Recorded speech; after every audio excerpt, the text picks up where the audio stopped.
Olá amigos, sejam bem-vindos ao vídeo desta semana do canal Atalaiando o Mundo.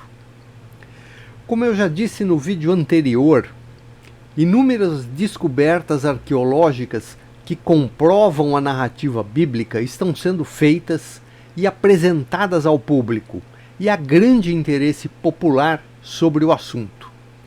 A pergunta que me faço é se o interesse é causa ou consequência da divulgação. Em uma conversa, se é que se pode chamar assim, com a inteligência artificial, tipo um chat GPT, eu fiz uma pergunta sobre os possíveis motivos de tantas notícias atualmente divulgando achados arqueológicos bíblicos. E a resposta que obtive foi uma lista de 4 motivos. O primeiro, os avanços tecnológicos, ou seja, as ferramentas modernas como scanners de alta precisão, drones e técnicas de análise de DNA têm permitido que os arqueólogos explorem áreas antes inacessíveis e analisem artefatos com maior detalhe.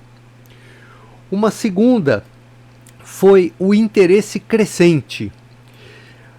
O aumento do interesse acadêmico e popular em temas bíblicos tem levado a mais investimentos em pesquisas e escavações. Em terceiro lugar, a interpretação de textos antigos. Estudos mais aprofundados de textos bíblicos e históricos têm ajudado a direcionar os arqueólogos para locais específicos, aumentando as chances de descobertas. E por último, a colaboração internacional. Projetos colaborativos entre universidades e instituições de diferentes países têm ampliado os recursos e o alcance das pesquisas. Mas eu aprofundei o tema ainda usando a inteligência artificial e ela me indicou algumas bibliografias na internet, algumas de teses acadêmicas, que ligam esse aumento do interesse por temas religiosos e que comprovam o relato bíblico às incertezas que temos sobre os fatos que vivemos no mundo atualmente, como, por exemplo, guerra, carestia, mudanças de governo, inflação, catástrofes naturais, pandemias. Um dos textos, este da autoria de Liana Melo Franco dos Santos e Vanderlei Pereira da Rosa, intitulado Aspectos inerentes à conservação da fé em tempos pandêmicos, eles discutem o papel da fé em momentos de crise global como a pandemia que vivemos anos atrás.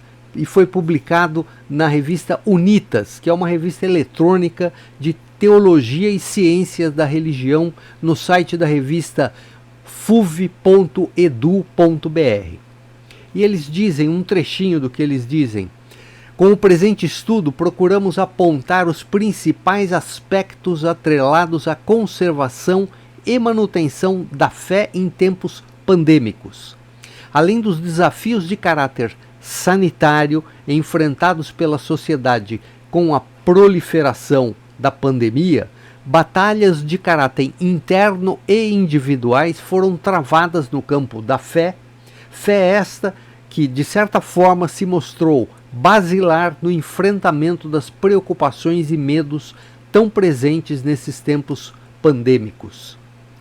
Bem, nós sabemos que a fé é basilar, que ela é fundamental no enfrentamento de qualquer tipo de problema humano. Assim, neste vídeo, temos mais motivos para fortalecer esta fé e após a vinheta, iniciaremos o vídeo desta semana.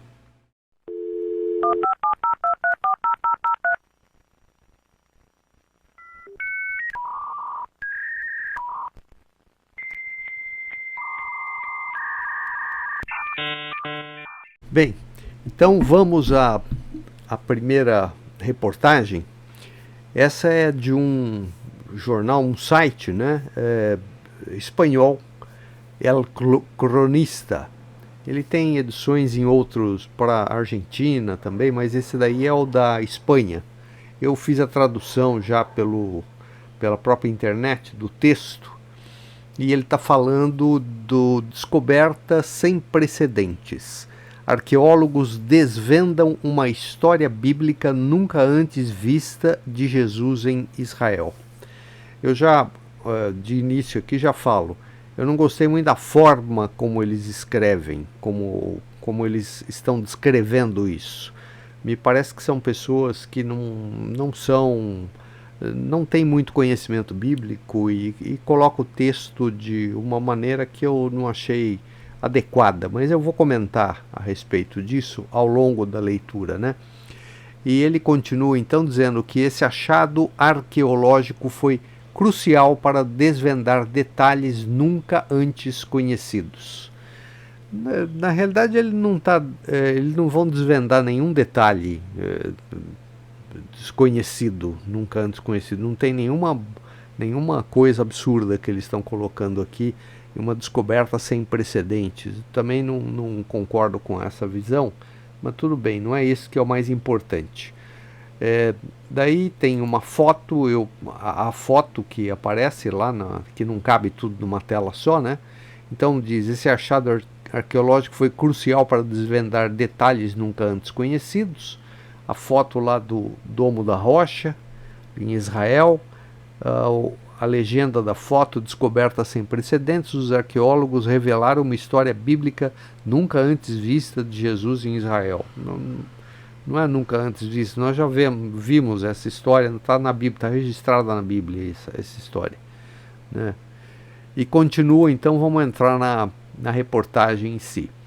Detalhe, isto foi atualizado em 21 de março de 2025, está em vermelho ainda, até para vocês verem. Hoje é dia 26, 5 dias atrás, atualizado dia 21 de março. Então ele diz que descobertas arqueológicas recentes forneceram informações valiosas sobre um sítio com aproximadamente 2.700 anos, localizado na conhecida cidade de Davi, em Israel. Essa descoberta permitiu esclarecer novos aspectos da história da região e a sua relevância no contexto bíblico. E continua, a narrativa histórica apoiada pelos textos da Bíblia menciona que Jesus restaurou a visão de um indivíduo em Jerusalém. Esse contexto é enriquecido pela recente descoberta que foi fundamental para revelar detalhes que complementam a narrativa bíblica. Esse texto é o que eu comentei, né? Não tem nada de sem precedente. Isso está lá em João, capítulo 9, dos versos 1 a 10, que se conta essa história, né? Ele tá colocando como se fosse uma coisa inédita. Não, está na Bíblia isso. A gente conhece essa história, né? A legenda é descoberta sem precedentes, os arqueólogos revelaram uma história bíblica nunca antes vista, né? O que eu estou falando, de Jesus. É uma história super conhecida essa. E continua. Descoberta, ele repete isso, descoberta arqueológica revelando uma fascinante história bíblica. Esses aspectos foram revelados graças à descoberta arqueológica do tanque de Siloé, local considerado palco do milagre mencionado no Evangelho. Agora ele fala que é mencionado, mas até então ele estava tratando como uma coisa inédita. O local é composto por 8 degraus que datam de aproximadamente 2.700 anos e fazem parte do que é conhecido como a cidade de Davi, que é Jerusalém. Este antigo assentamento foi acidentalmente desenterrado por arqueólogos israelenses durante a execução de projetos de infraestrutura. Essa descoberta notável apoia a narrativa histórica sobre uma piscina que foi uma fonte de água para Jerusalém durante o reinado de Ezequias. E daí eles colocam a data 700, acho que a tradução é que atrapalhou isso, Ezequias 716, daí ele põe /15, traço 687, /86 a.C. Ezequias é de 716 a 687, ou antes de Cristo. E então fala que essa fonte de água para Jerusalém, durante o reinado de Ezequias, foi destruída em 70 depois de Cristo, que é quando Tito toma e destrói Israel, e isso é depois de Cristo, né? Cristo morre por volta do ano 30, ele morre, e no ano 70 Jerusalém é destruída por Roma, né? Pelo Tito. Posteriormente, a lagoa, é a piscina, né? Foi coberta por sedimentos acumulados após intensas chuvas de inverno. Hoje, este local é considerado um monumento arqueológico de grande relevância histórica. Daí, aspas, em um futuro próximo, os visitantes terão a oportunidade de ver os locais históricos em primeira mão e poderão observar com seus próprios olhos, tocar com as próprias mãos e caminhar sobre as mesmas pedras que nossos ancestrais caminharam milênios atrás. Fecha aspas, disse o diretor de assuntos internacionais da cidade de Davi, Zeev Orenstein. Daí tem uma foto que eles não dizem se é do local, imagino que seja. A legenda aqui é a história bíblica não contada de Jesus em Israel revelada, uma descoberta arqueológica sem precedentes. Então, o texto embaixo da foto, uma história bíblica não contada de Jesus em Israel, está na Bíblia, isso está na Bíblia, é isso que eu estou dizendo, que eu não gostei da forma como escreveram alguém que não conhece Bíblia, né, que está fazendo essa matéria, né? Essa história não tem nada de excepcional, a gente conhece a história. E continua. As origens da cidade de Davi. De acordo com registros históricos disponíveis, as origens da cidade de Davi datam de mais de 3.000 anos. A fundação dessa cidade está ligada à época em que o rei Davi deixou a cidade de Hebrom e foi para um pequeno povoado localizado no topo de uma colina que hoje corresponde a Jerusalém, onde estabeleceu a capital unificada das tribos de Israel. Realmente, era a cidade de Jebus, que no reinado de Davi ele conquista a cidade e ela se torna Jerusalém, a capital de Israel, aonde será construído pelo filho dele, Salomão, o primeiro templo, que foi destruído por Nabucodonosor, né?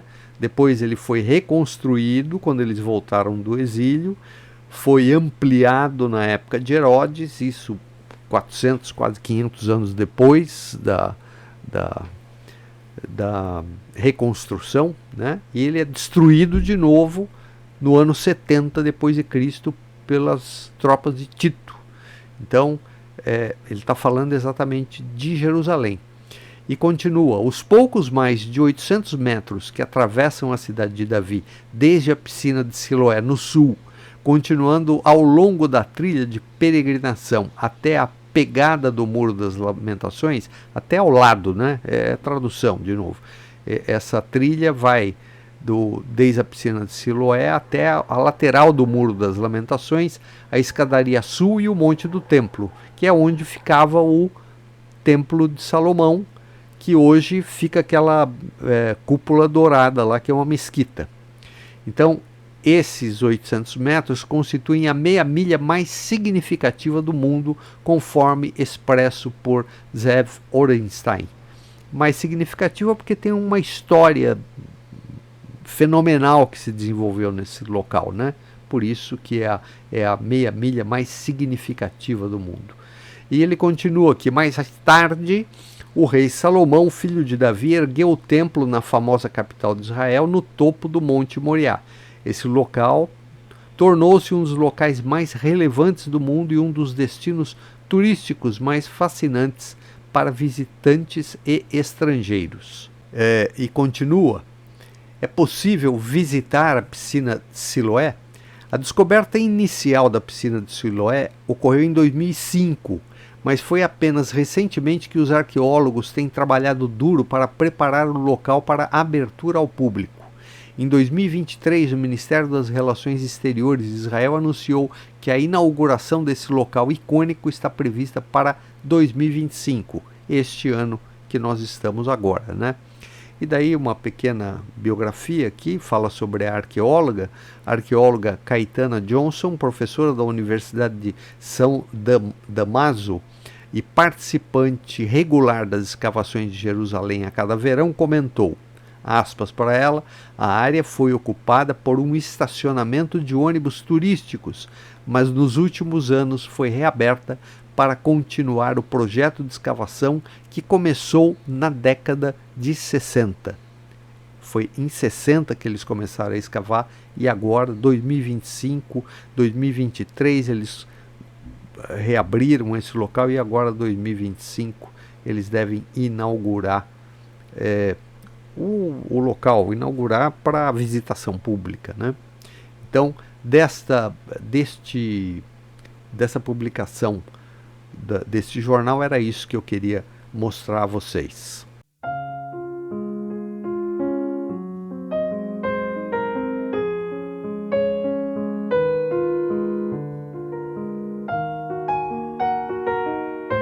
Agora tem uma matéria de um outro site.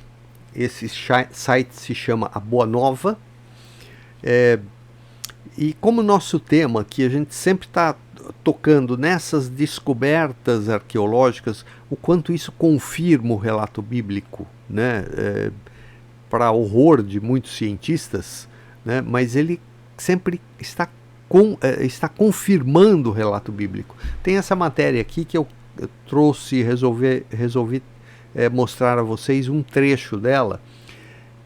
Ele está falando que a arqueologia continua respaldando a Bíblia, e isso foi postado lá em 16 de dezembro de 2024, ou seja, final do ano passado que eles postaram isso daqui. E ele diz que descobertas arqueológicas em andamento em Israel dão mais apoio ao registro bíblico. E daí ele destaca algumas dessas descobertas. Eu queria mostrar uma a vocês, que é uma confirmação de um evento do Antigo Testamento. É o mesmo site, tá?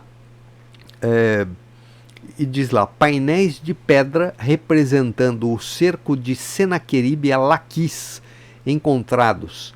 Isso foi em agosto de 2023.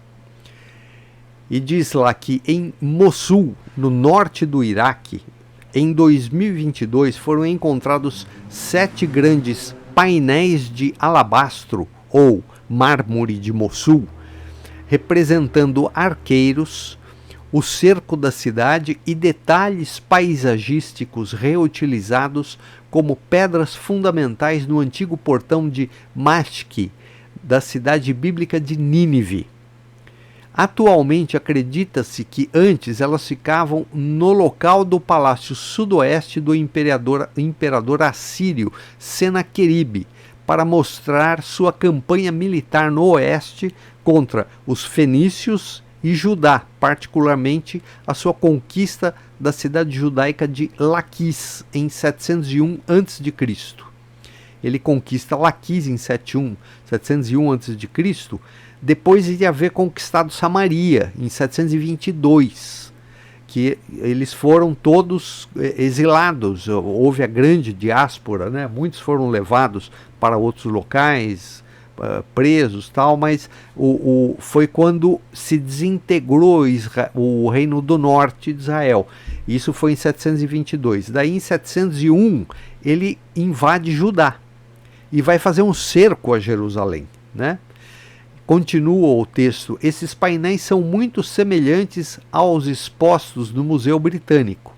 Ademais, é significativo o fato de não haver nesses painéis nenhuma representação dos assírios conquistando Jerusalém, pois a Bíblia mostra que Deus interveio para impedir isto. E ele até diz que na próxima edição das descobertas arqueológicas que estão em andamento, eles vão abordar alegações em junho de 2024 da identificação do acampamento do cerco assírio em Laquis e em Jerusalém. Eles vão abordar esse assunto. E isso já apareceu, tá?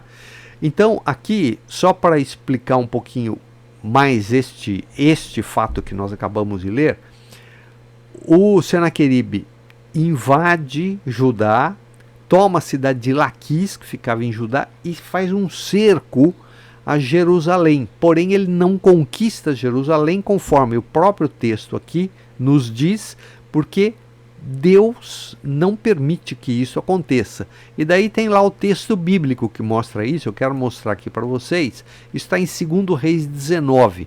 O verso 5 diz que os servos do rei Ezequias foram a Isaías, porque havia o cerco em volta de Jerusalém, né? Jerusalém estava cercada e eles estavam... Bom, e aí, o que vai acontecer? Então, o rei Ezequias pede aos seus servos que vão falar com Isaías, o profeta, para ver o que aconteceu, o que eles fazem. Isaías lhes disse: assim direis ao vosso senhor, ao rei, né? Assim diz o Senhor: não temas a palavra que ouviste, com as quais os servos do rei da Síria me blasfemaram. Eis que porei nele um espírito, e ele ouvirá um rumor e voltará para a sua terra. A espada o farei cair na sua terra. E ele continua lá no verso 34 do mesmo capítulo: porque eu ampararei a esta cidade para livrar, por amor de mim e por amor do meu servo Davi. Sucedeu, pois, que naquela mesma noite saiu o anjo do Senhor e feriu no arraial dos assírios a 180.000 deles, e levantando-se pela manhã cedo, eis que todos eram cadáveres. Então Senaqueribe, rei da Síria, partiu e se foi, e voltou e ficou em Nínive. Ou seja, foi esse texto narra aquela situação de que eles, cercando Israel durante muito tempo que eles ficaram, quando depois desse muito tempo, depois de falar com Isaías, Deus fala: não, eu vou feri-los, e o exército todo morre. O exército todo morre, né? Por ação de Deus, né? E daí a notícia sobre a posição, o cerco de Israel, né? Pelos exércitos de Senaqueribe, está nesse outro site, que é o teolocurso.com, Arqueologia dos campos militares assírios em Israel. Isto, local arredores de Jerusalém e Laquis, que foi o cerco. Datação do século VIII a.C. Importância bíblica: campanhas de Senaqueribe descritas em 2 Reis 18 e 19 e Isaías 36 e 37. E daí diz que imagens aéreas antigas dos anos 30 e estudos recentes levaram estudiosos a identificar formações ovais que correspondem a acampamentos militares assírios. Na região de Laquis, cidade que caiu perante Senaqueribe, e também próximo a Jerusalém, surgem evidências de muros e estruturas correlatas ao estilo de acampamento documentado nos relevos assírios do Museu Britânico. Assim é possível localizar com precisão onde o exército assírio se estabeleceu ao cercar as cidades de Judá. Este estudo reforça com provas arqueológicas e topográficas o relato veterotestamentário de invasões e cercos sob o governo de Ezequias. E ele dá uma referência adicional, um artigo de C.T. Compton na revista Near Eastern Archaeology, 2024. Esse CT é o Compton, deve ser o autor, é o autor do texto, né? Então era isso que eu queria mostrar neste outro site para vocês.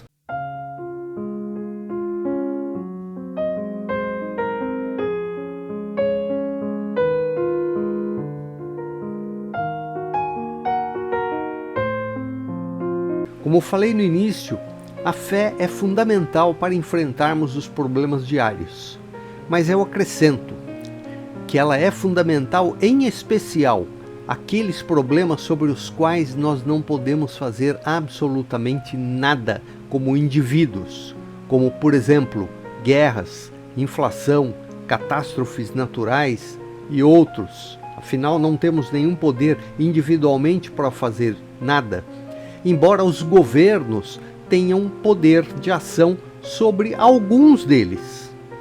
Mas a rigor, se estudarmos atentamente os textos bíblicos, mesmo aqueles fatos que cremos, como indivíduos ou como governos, que podemos fazer algo para evitá-los ou minimizá-los, continuamos na dependência de Deus, pois nossas soluções sempre serão apenas tentativas. Abraão, para fugir da fome em Canaã, achou uma alternativa indo para o Egito. Ele pode ter resolvido o problema imediato da fome, mas criou outros problemas maiores para ele e Sara por lá.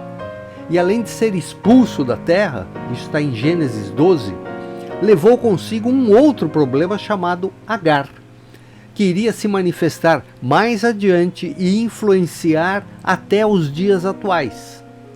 Basta ver o conflito árabe-israelense que perdura até hoje. O fato de, nesses momentos difíceis pelos quais o mundo inteiro passa hoje, levar a um maior interesse popular por assuntos religiosos como arqueologia bíblica, me traz a esperança que, tocados pela mensagem das boas novas de Cristo, muitos que estão distantes de Deus mudem sua visão do mundo, de autossuficiência, de arrogância e se salvem.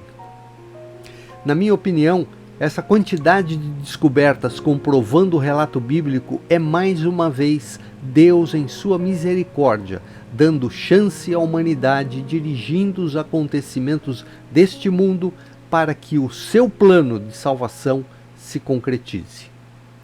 Que Deus nos abençoe e até o próximo vídeo, se Ele nos permitir.